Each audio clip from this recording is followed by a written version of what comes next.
Bueno, vamos a hablar en 2 charlas, esta y una próxima, sobre nuestra santa chilena, Santa Teresa de los Andes, Juana, Enriqueta, Josefina de los Sagrados Corazones, Fernández Solar.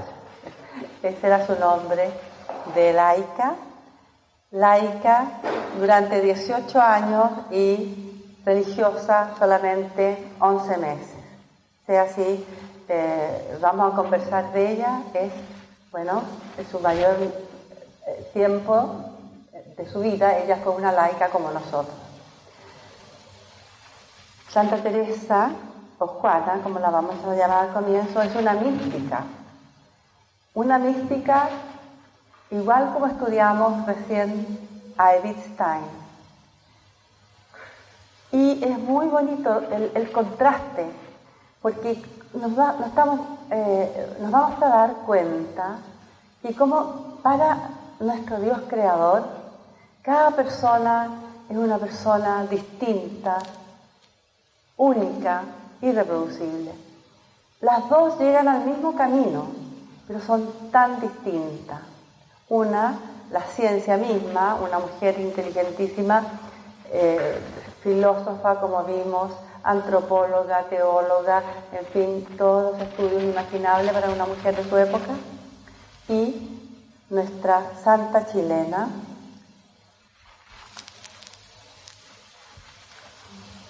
que estudió en el Colegio Sagrados Corazones, con una educación como las que tenían las niñas de esa época, que era humanista, sí, y bastante apropiada para el momento, pero nada especial.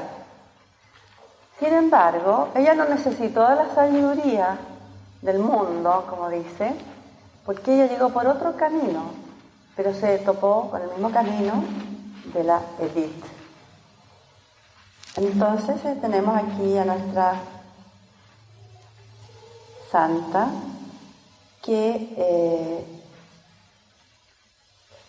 en estos momentos en que vivimos es muy importante destacarla, porque ella es la mística y la santa de la juventud. Y ahora que van a cumplir 100 años de su fallecimiento o de su subida al cielo, vamos a celebrar todo un año dedicado a ella, un centenario durante 2019, vamos a celebrar su centenario hasta 2020. Entonces es muy importante la difusión que se le dé y ver la forma en que ella pueda llegar a nuestra juventud a través de la espiritualidad que voy a tratar de ir entregándoles, para que vea cómo se fue formando en ella este encuentro con su Dios que la transformó y de tan joven. Vamos a comenzar con algunos detalles, con el contexto, con la situación, el entorno en que ella vivía. Yo sé que la mayoría de ustedes la conocen, pero un pequeño repaso. Ella muere de 19 años, ¿verdad? O sea, el camino de santidad fue muy cortísimo, pero así de profundo, muy corto pero intenso. Vamos a ver cómo se fue desarrollando. Entonces, ella muere en abril del 2020. El 12 de abril del 2020, y nace entonces el 13 de julio de 1900. Por eso es que el 13 de julio, ahora vamos a cumplir 13 de julio de 1900, se va a cumplir ahora el 13 de julio, ella muere en 1920, pero el 13 de julio se va a celebrar los 100 años entonces de su muerte. Sus padres. Puse las personas más significativas y parto por el abuelo materno. Ella vive en una familia muy rica, de muchas personas, muchas personalidades, todas a cargo del abuelo paterno. Era un patriarca. En su casa vivían como 3 o 4 familias. solar, por lo cual Juanita se crió rodeada de primos y con sus hermanos. Este patriarca se llamaba Eugenio Solar Quiroga y vivían con él en la calle Rosas, y en una casona inmensa con varios patios donde se juntaban todos a cenar, a convivir con el abuelo Eulogio, y hablaré de él. Padre Miguel Fernández Jaraquemada. Por ahí también figura como Jara nomás, pero en el fondo ese es su apellido completo, y su madre Lucía Solar Armstrong. Los hermanos de ella eran Lucía, la mayor, después venía Miguel, Luis o Lucho, Juana, que falleció un año antes de ella, recién nacida, vivió unos pocos días. Nace Juanita y la mamá vuelve a ponerle Juana. El padre quería ponerle Enriqueta, como su madre, pero mamá Lucía era muy dominante, tenía un férreo carácter y por supuesto salió con la de ella y le volvió a poner Juana. Pero papá dijo, bueno, sigamos, entonces le pusieron también Juana Enriqueta Josefina de los Sagrados Corazones. En su casa le decían Juanita. Después nace, 3 años después, Rebeca y finalmente Ignacio, 10 años de diferencia con ella. Eso eran sus padres, mala foto, pero más o menos para que vean la época. El padre era muy buen mozo, rubio, de ojos claros, y la madre también era destacada por su belleza.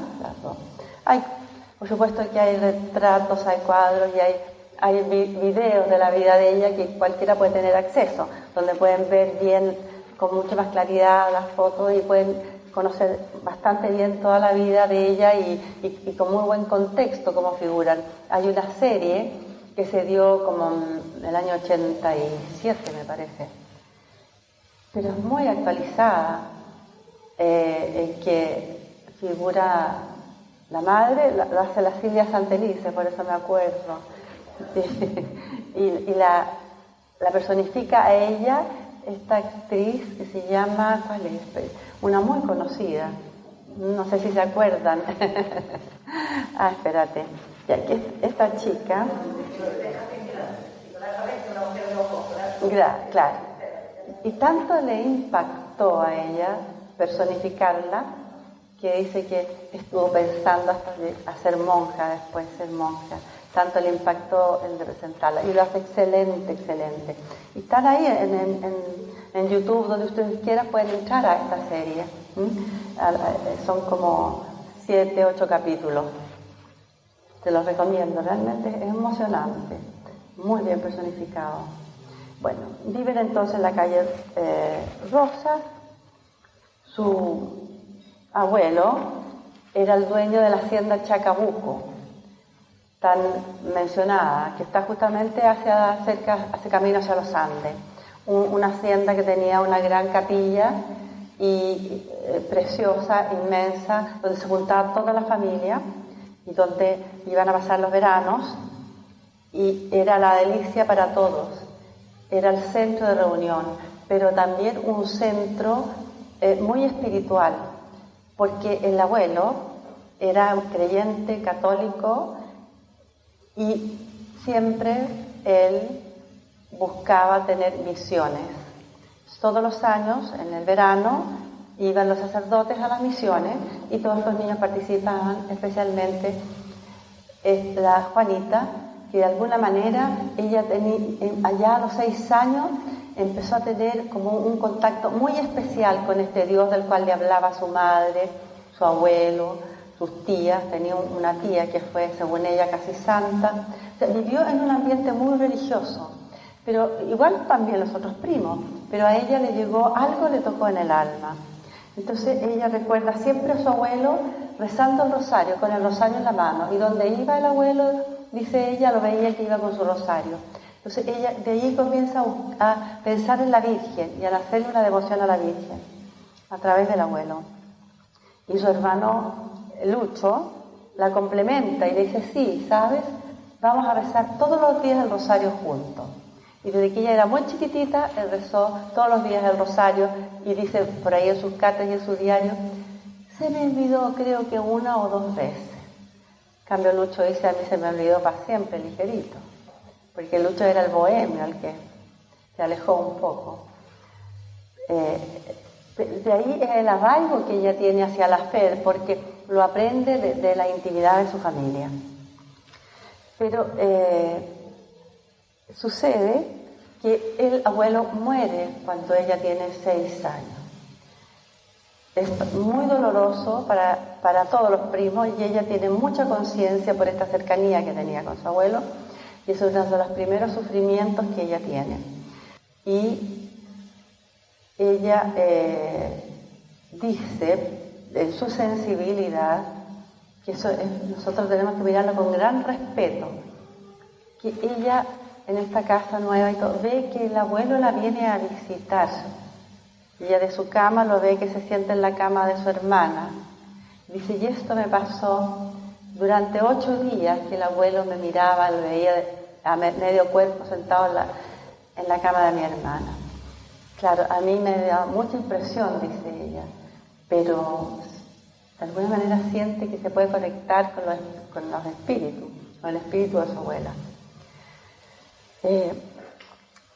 Ella empieza con esta devoción desde muy pequeña hacia la Virgen y hacia Jesús. Y de alguna manera ella siente que se puede comunicar.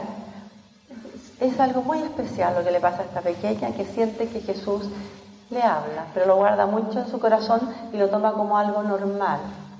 Y sigue ella creciendo en este diálogo con él. Después, claro, va creciendo, ella entra al colegio de chica, de muy pequeña, pero era tal la libertad y la alegría que sentía con su familia que las primeras veces que entra al colegio sufre muchísimo. Y estoy hablándole cuando ella tenía 6 años, 7 años.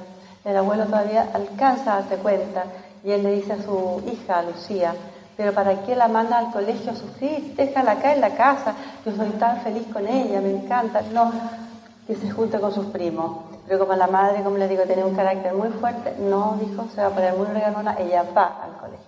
Pero en el colegio empiezan a tratarla un poquito como llegó, tal vez era la más chica, no la trataron bien las compañeras, y ella le dice a la mamá, porque la mamá le dice, cuéntame todo, y ella dice, mamá, no me tratan bien, en fin, y me dicen esto, lo otro.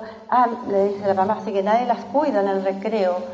No, le dice, nadie se preocupa de nosotros. Y la mamá va inmediatamente al colegio a hablar con la superiora, ¿cómo es posible que dejen a las niñitas solas? En fin. Y sucede que no, la superiora le lleva, está de acuerdo con la mamá de ella y se despiden. Pero ¿qué pasa?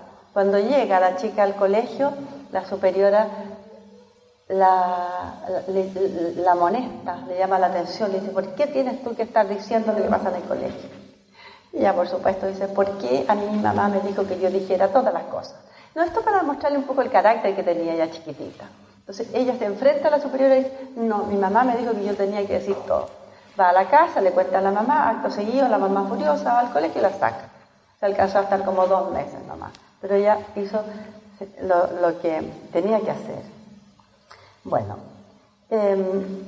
va pasando el tiempo y entonces llega el momento en que ella quiere hacer su primera comunión y Teresa hace su primera comunión cuando tiene 10 años y se prepara muy bien a través de su madre. Su madre tenía una religión bastante estricta. En esa época, la religiosidad en esa época, la espiritualidad que se enseñaba aquí en Chile, en todos los colegios, tenía un poco de jansenismo, que era una religión de las obras y que la persona tenía que hacer todo lo que era de parte de ella para poder llegar a esta unión con Dios. Era una religión muy estricta en ese sentido. Y su madre la vivía así, era rigurosa, hacer todo lo que fuera necesario, todos los ritos, todas las oraciones, siempre muy pendiente de que sus niños nunca fueran a faltar a una oración o al rosario, y no con buenos modos, sino que con bastante dureza los obligaba.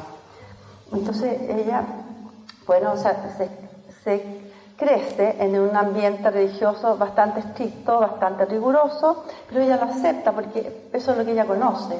Entonces, de chiquitita, ella empieza a llevar cuenta de las cosas, cuántos sacrificios hizo, cuántos dulces dejó de comer, esas típicas situaciones, te fijas, que uno le metían en la cabeza. Presiente este amor inmerso en Jesús.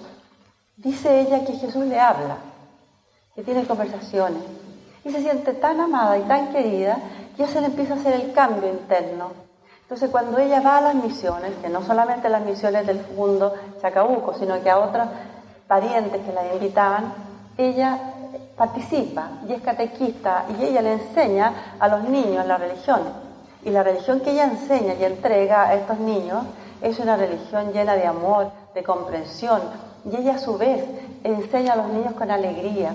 Les hace rifa, les hace té, les lleva regalos, y convida a sus padres, va a visitar las casas de los inquilinos, conversa con ella. Hay relatos de toda la gente que la conoció en esa época de niña, que dice que era la persona más dulce, más tierna, y se sensibilizaba si un niño lo veía que le faltaban zapatos, pues iba a su casa y como fuera se conseguía y le hacía que le comprara. Hay muchos rasgos de ella de una sensibilidad enorme. Entonces, ella participa en todas estas situaciones religiosas de su época. Ahora, bueno, por un lado su padre también era más retirado, él se retiró un poco de la familia, porque era una persona bastante taciturna, introvertido, y él se dedica a buscar forma de trabajar y de aportar económicamente a la familia. Era agricultor, trabajaba en los campos, pero no tenía buena visión para los negocios, no tenía las aptitudes necesarias, y poco a poco fue gastando la fortuna de la familia. Entonces ella, chica, dice: tenemos que cambiarnos de casa, dice la mamá, y es mi primer sufrimiento, dice, porque el papá está gastando y se está acabando la fortuna que tenemos de chiquita. Entonces el papá sufre mucho, pero trata en los campos que tenían, quiebra, los tienen que vender, arrienda otros campos, tampoco le va muy bien, y él vive la mayoría del tiempo en el campo. Pero la relación con su hija era maravillosa. Cuando él la veía, cuando venía a Santiago, sentía algo muy especial por ella. Yo quiero leerles, y lo vamos a hacer aquí, la relación que tenía ella con su padre. Es digno de entenderlo, porque para ella era tan importante el amor que sentía hacia su mamá, hacia su papá, hacia sus hermanos, que eso la va a marcar a ella en la vida. Y todas las decisiones que va tomando van siendo considerando el amor hacia ellos. Por eso es que ella va a sufrir tanto y le va a doler tanto cuando descubre que su vocación es ser carmelita, porque el mayor dolor de ella es dejar a su familia. Y en todo caso ella, si el papá no le daba consentimiento, ella no iba a entrar al convento, porque para ella lo importante era el respeto y cómo amaba y honraba a su papá y a su mamá. Acá ella le escribe una carta al padre. Le dice: mi papacito tan querido, hacía varios días estaba por escribirte, pero ya comprenderá que no paro un instante. No se imagina cuánto lo recuerdo en este fundo tan precioso. Ella estaba en Bucalemu, en un fundo de sus parientes. Y las ganas que me dan de irmelo a robar para que descanse siquiera una semana de su penoso trabajo. He salido mucho a caballo, por eso me interesa leerle esta para que vean la actividad que ella hacía en los campos, ¿no? Este paréntesis se los hago. Ella ahí, claro, iba a misiones, pero ella gozaba con la naturaleza. Juanita le fascinaba el caballo, era gran amazona, jugaba tenis, bádminton, nadaba, le encantaba la natación y hacía grandes caminatas hacia los cerros. Era feliz convidando a sus primas a salir. Entonces, acá eso lo puede reflejar. Dice, he salido mucho a caballo, estoy encantada con subir y bajar cerros. Pues me encuentro en Chacabuco. Chacabuco era su hacienda que siempre la va a tener ella en el corazón. Aquí están admirados porque no me canso y me dicen que soy una verdadera amazona. No dejaría de ser una vergüenza si no lo fuera. La pena más grande tuve porque no vino la Rebeca, su hermana, la pobrecita, pero las monjas no quisieron ni por nada, no la dejaron salir del internado, la hermana. Nos vamos el lunes a Santiago. Váyase usted pronto, pues tengo ansias de verlo. ¿Cómo le va en su trabajo? ¿Y las cosechas cómo han sido? No sabe, papacito, lo que rezo por el buen éxito de ella. Espero que Dios nos oirá, porque a la Santísima Virgen, a quien he puesto por intercesora, nada niega. Lo mismo a San José, a quien estoy rezando el mes por usted. Por favor, cuénteme todo, papachito. Y aunque es cierto que poco consuelo le puedo dar, a lo menos le sirva para desahogarse. No sabe lo feliz que me haría si lo hiciera. Es tan grato para una hija el compartir los sufrimientos con su padre, ser el sostén y el apoyo en el áspero camino de la vida de aquel a quien, después de Dios, se le debe todo. Desde muy pequeña ella buscó a Jesús y ella dice, el camino que me mostró Jesús desde pequeña fue el que recorrió y el que amó, él mismo. Y como me quería, buscó para alimentarme mi pobre alma el sufrimiento. Aquí hay todo un tema. Porque ella, como tiene esta empatía tan grande, entra en la persona de Jesús tan profundamente que ella capta todo el sufrimiento de Jesús. Ella entiende cómo lo vivió, cómo pasó por este mundo y cómo ella se siente íntima amiga. Entonces dice, yo te ayudo a llevar la cruz. Y siempre vamos a encontrar en sus cartas y en su diario que para ella es el gozo poder llevar la cruz de Jesús. O sea, cuando ella habla de sufrimiento, tenemos que entender que el sufrimiento de ella es por amor. Igual que nosotros por amor no nos importa pasar una noche entera al lado del hijo que está enfermo. A ella no le importa estar sufriendo si está al lado de la cruz de Jesús. Quiero explicarles, porque ella habla mucho de que este sufrimiento es una forma para ella de amar a Jesús. Pero no es masoquismo, no es un sufrimiento que lleva al dolor de la nada, es un sufrimiento que lleva a unirse al amor de Jesús. Entonces, dialoga con Jesús con gran intimidad hasta llegar a la fusión total y decir, sobre todo siento que no soy yo la que vivo, sino Jesús. Y podemos ver esto en todos sus escritos, transparencia y diálogo con Jesús. Ella, cuando hablamos de las superaciones de Juanita, algunas personas me han dicho, pero si es que Juanita, ¿qué superación? Si a los 19 años, si ni vivió, ¿de qué me estás hablando? Había tenido grandes discusiones con algunas personas. Es que las superaciones de ella eran mucho más sutiles, eran mucho más interiores. Por ejemplo, aquí ella dice, yo tenía un carácter iracundo, rabietas feroces, pero era muy a lo lejos, pero eran rabietas feroces. Cualquier cosa que me contrariaban, ella se ponía a llorar y le daban llantos histéricos. Esto lo dice ella. Cuando no la tomaban en cuenta como ella esperaba, le daba envidia y pena. Entonces, dice, me dio envidia y pena y me puse a llorar. Acá también quiero leerlo algo, miren, rabietas en su adolescencia. Dice: hoy he tenido mucho que vencerme, he tenido rabia, pena de desobedecer y hacer mi voluntad. Mire, porque estoy diciendo, es un adolescente, tiene los altibajos de un adolescente, y me dice: me he aburrido. Típico, ¿no? Estoy aburrido, ¿no sabes? Me he aburrido y pensado que no tenía vocación. Mira los extremos que llega. Que era una ilusión, una pura idea, que me desesperaría después. En fin, tantas cosas.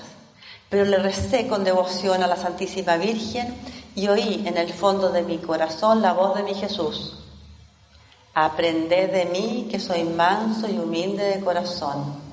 Y así se me acabó mi rabia. Jesús querido, ¿qué dices de este soldado tan cobarde, tan imperfecto? Perdóname, otra vez seré mejor. Me arrojo en ese inmenso océano de amor de tu corazón para perderme en él como la gota de agua en el océano y abismar así mi pequeñez en la grandeza de tu misericordia. Noto que estoy más orgullosa, pero gracias a Dios que me ha iluminado con su gracia. Desde hoy quiero ser humilde, olvidarme de mí misma enteramente.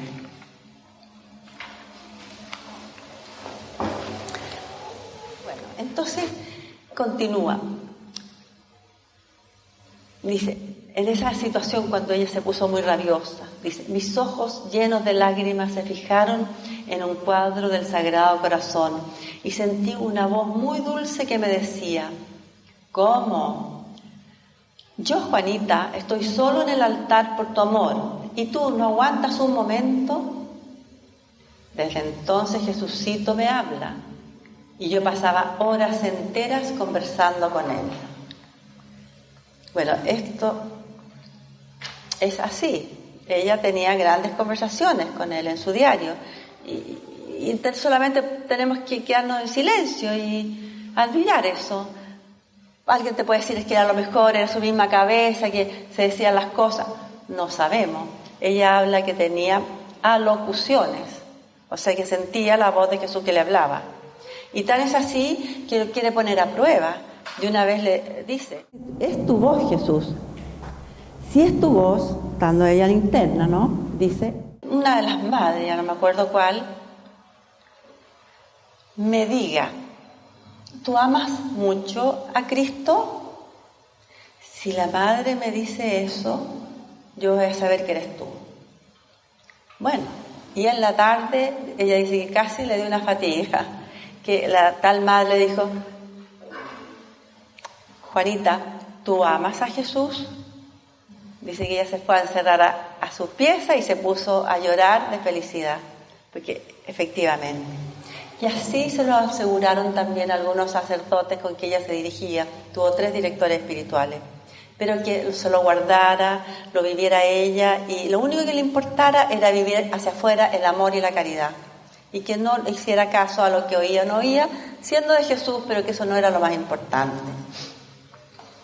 Entonces ella sigue creciendo en esa actitud de vivir con Jesús, y le empieza a llamar mi capitán, y yo soy tu soldado, y donde vaya mi capitán, ahí voy yo, y él va guiando mi barquito, mi pequeño barco. Entonces nos damos cuenta que ella está viviendo a un nivel de vida sobrenatural. Cuando estudiamos a Edith Stein, cuando conversamos de ella, vimos que ella hablaba de 2 niveles. Cuando una persona vive del nivel natural, haciendo y diciendo lo que le nace a través de su inteligencia, de sus instintos, de sus deseos, tiene una conducta normal, que si alguien le dice una pesadez, tiende a contestarle una pesadez. Si alguien es violento contigo, tú también eres violento. O sea, actitudes naturales. Si tienes hambre, comerás a la hora que quieras. O sea, es un control que te lo puede dar tu inteligencia, pero tu parte humana tiende a ser un poco ego, o sea, hacer lo que necesite. Pero cuando empezamos a vivir en la profundidad En el espíritu damos un salto y ya nuestra vida pasa a tener una dimensión sobrenatural y miramos la vida y todo lo que nos acontece desde ese centro. Ya no lo ves tú en forma natural, como decíamos, sino que en forma sobrenatural, ya libre, sin que domine en ti tus deseos, tus necesidades, sino que eres capaz de sobreponerte por esto sobrenatural. ¿Por qué? Porque ahí habita la Trinidad. Dijimos que ahí en esa casa está la Trinidad. Entonces, si tú miras el mundo desde ese punto, puedes hacer lo que te pide Jesús, pues. Y ella, eso es lo que le pasa a ella. Por eso es que es distinta a muchas de las niñitas, porque logra hacer cosas que la miran como rara en el colegio. Como ella se posterga o no contesta, y si pelean con ella se retira, una actitud humilde, no la comprenden. Por eso también a ella no le gusta el colegio, y habla del colegio cuando está gozando las vacaciones en el campo. Dice, tengo que volver, en sus cartas dice, tengo que volver al calabozo, dice. Entonces no le gusta para nada, pero cuando llega al colegio da gracias porque tiene ahí el Santísimo. El colegio de las monjas inglesas era en la calle Maestranza, donde había, por supuesto, una capilla, y su pieza estaba al lado del Santísimo, muy cerca. Entonces acudían, y las niñitas muchas veces, ¿dónde estará la Juanita? Ah, ya sé, decía uno, pero la encontraban que estaba en el Santísimo ella rezando. Y a veces en total quietud, y a veces las niñitas tenían que moverlas, oye, vamos, porque estaba traspuesta conversando con Jesús. Dice, quiero vivir con Jesús en lo íntimo de mi alma. D28 quiere decir que está en el diario de su vida, que está aquí en este libro, en las obras completas, en el número 28. Dice, allí en el fondo de mi alma habita mi Jesús y no lo dejo salir. Nos dice, el alma es una casita de Dios y en ella trabaja Cristo. Fíjense, lo mismo que nos decía la Edith. Y no se toparon las dos. Ella podría verla, pero ella no la leyó, no tenía idea de quién era. Ella también nos habla de esta casa interior que tenemos. Aconseja en las cartas que le escribe a sus amigas. Viva allí, le dice a una de ellas, con Jesucristo, en una continua adoración y reparación amorosa. El alboroto no entra en la celda de mi alma. Allí está solo Jesús. El alboroto del mundo y el alboroto de la sociedad donde vivía. Su salud es muy delicada. Juanita es una persona bien enfermiza. Tuvo meningitis cuando tenía 12 años y casi muere. Después una operación de apendicitis, que en esa época era algo bastante peligroso, y a ella se le complicó, estuvo muy mal. Ahí sintió morirse, pero ella justamente todo lo entrega, porque dice, esto ha sido una fuente de entrega y también agradecimiento, porque se sintió tan querida por todo lo que le rodeaban, y también porque fue una oportunidad, le dice Jesús, de unirme contigo en tu cruz. Estamos hablando de una niñita de 12, 13, 14 años, y tenía absoluta conciencia del valor del sufrimiento. Se destaca en su vida, que ella quiere muchísimo, a su mamita Ofelia Miranda. Ofelia era la nana, la que la cuidaba a ella desde chiquitita. Y como era la costumbre en esa época, la vestía, la llevaba a bañarse, le veía sus cosas. Entonces ella adora, y era una mujer muy creyente, y se adoraban las dos tanto.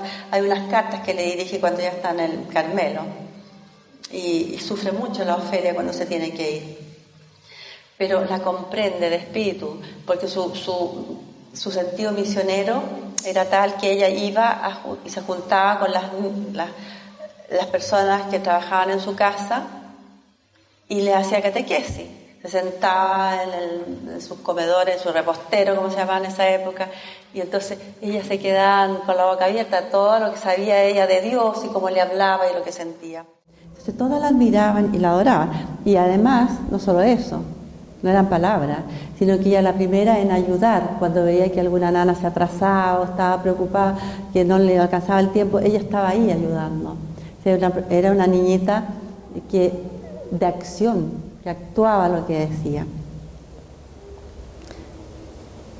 Catequista, entonces participaba gozosa en las misiones, visitaba y era amiga de los campesinos, por los testimonios que dan todos hablan que llegaba la señorita Juanita y todos corrían a saludarla y ella les abrazaba, les traía regalos y se preocupaba de todo.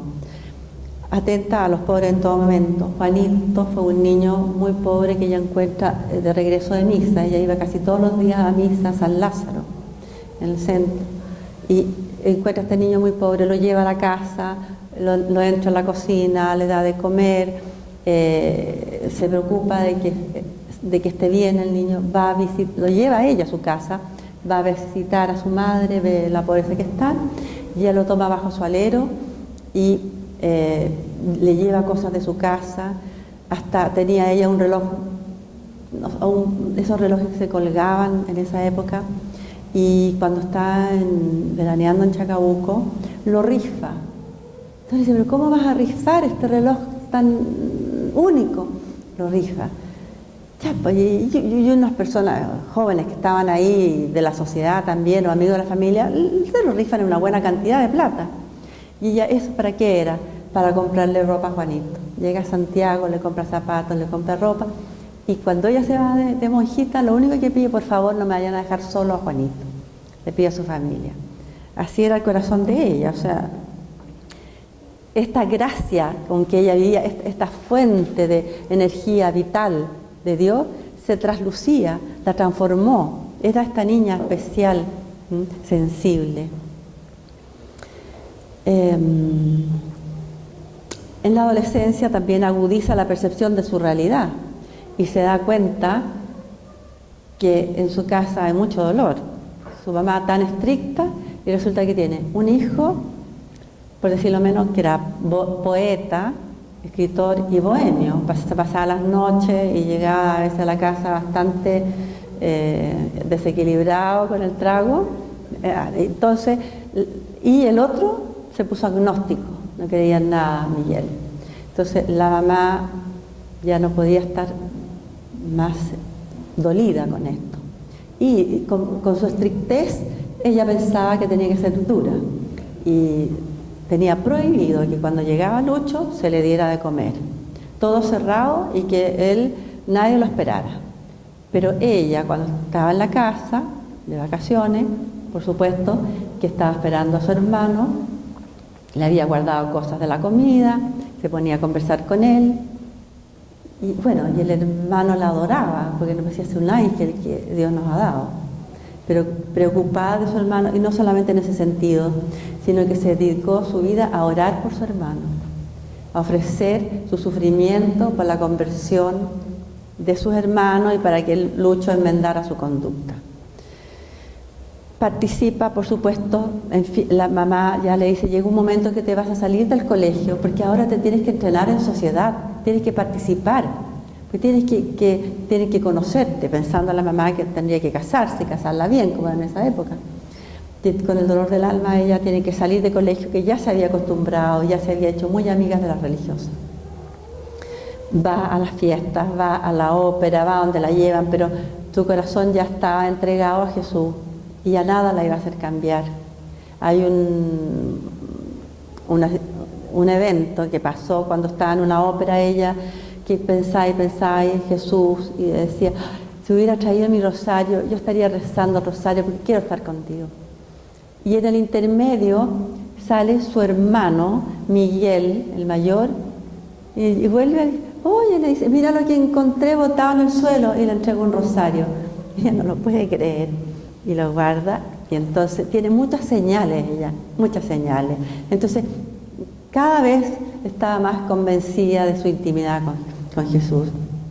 Entonces, desde los 15 años, ella ya sabe que quiere ser carmelita, porque dice, Jesús me lo dijo, Él me reveló que yo entrara al Carmelo, porque en el Carmelo se reza y se sufre. Y yo quiero, ese es mi lema, orar y sufrir para redimir al mundo, porque yo quiero ser corredentora con Jesús del mundo. Y voy a ofrecer todo mi sufrimiento por la conversión de mis hermanos y de toda mi familia y de todo el mundo. Pero aparte, por la caridad por casa, pero entiende que ella, al estar unida con Jesús, era hacia todo el mundo. Acá está lo que yo les decía. Pero ella dice, cuando cumple 15 años, que su mamá le mete en la cabeza del mundo, ¿no? Que era peligroso, que podía cambiarla, que podría ponerse mundana, superficial. Ella dice, siente esta edad ella como peligrosa por la entrada en el mar tempestuoso del mundo. Entonces era muy reticente.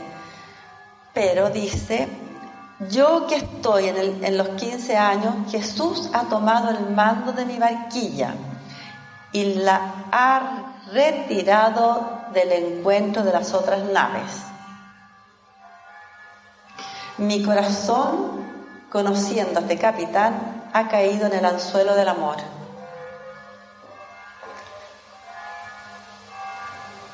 Y preocupada por estar a veces triste, repite las palabras que Jesús le ha manifestado. ¿Por qué estaba triste ella? Mire, acá lo puse yo en el año 2017 por su hermano. Dice, tengo mucha pena, me sangra el corazón. 1000 vidas, si yo pudiera, ofrecería por él.